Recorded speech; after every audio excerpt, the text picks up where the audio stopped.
गजाननं भूतगणातिसेवितं कपित्थजम्बूफलचारुभक्षणम् उमासुतं शोकविनाशकारकं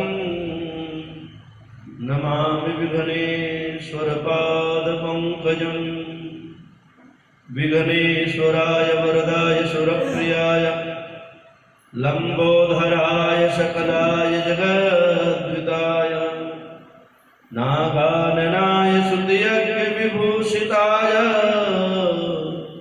गौरीसुताय गणनाथ नमो नमस्ते। वक्रतुण्ड महाकाय सूर्यकोटिसमप्रभ निर्विघ्नं कुरु मे देव सर्वकार्येषु सर्वदा। गुरुर्ब्रह्मा गुरुर्विष्णु गुरुर्देवो महेश्वरः गुरु साक्षात् परब्रह्म तस्मै श्री गुरुवे नमः। अखण्डमण्डलाकारं व्याप्तं येन चराचरं तत्पदं दर्शितं येन तस्मै श्री गुरुवे नमः। वंशी विभूषितकरानवनीरधावा पीताम्बरादरुणबिम्बफराधरुष्टा पूर्णेन्दुसुन्दरमुखा दरविन्दुनेत्रा कृष्णात् परं किमपि तत्त्वमहं न जाने। ध्येयं सदा परिभवग्नमविष्टदोहम् तीर्थास्पदं शिवविरन्तिनुतं शरण्यं भृत्याद्यहं प्रणतपालभवाब्धिपूतं वन्दे महापुरुषते चरणारविन्दम्।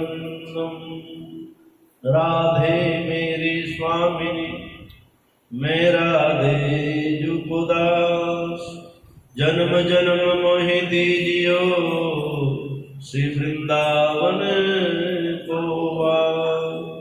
सर्वमंगल मांगल्ये शिवे सर्वार्थ साधिके शरण्ये त्र्यंबके गौरी नारायणी नमोस्तुते।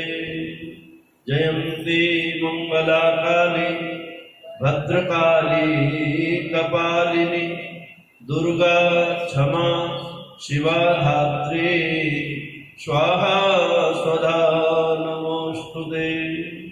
रामाय रामभद्राय रामचंद्राय वेदसे रघुनाथाय नाथाय सीताय पतये नमः। नीलाम्बुजश्यामलकोमलाङ्गं सीतासमारोपितवामभागं पाणौ महासायकचारुचापं नमामि रामं रघुवंशनाथं। मनोजवं मारुततुल्यवेगं जितेन्द्रियं बुद्धिमतां वरिष्ठं वातात्मजं वानरयूथमुख्यं श्रीरामदूतं शरणं प्रपद्ये। आत्मा त्वं गिरिजापते सहचरा प्राणा शरीरं गृहं पूजा ते विषयोगभूपरचना निद्रा समाधिस्थितिः संचारः पदयोर्पदक्षणविधिः स्तोत्राणि सर्वा गिरो यद्यत् कर्म करोमि तद्दखिलं शम्भोस्तवाराधनं। करचरणकृतं वा कायजं कर्मजं वा श्रवणनयनजं वा मानसं वा पराधं विहितं वा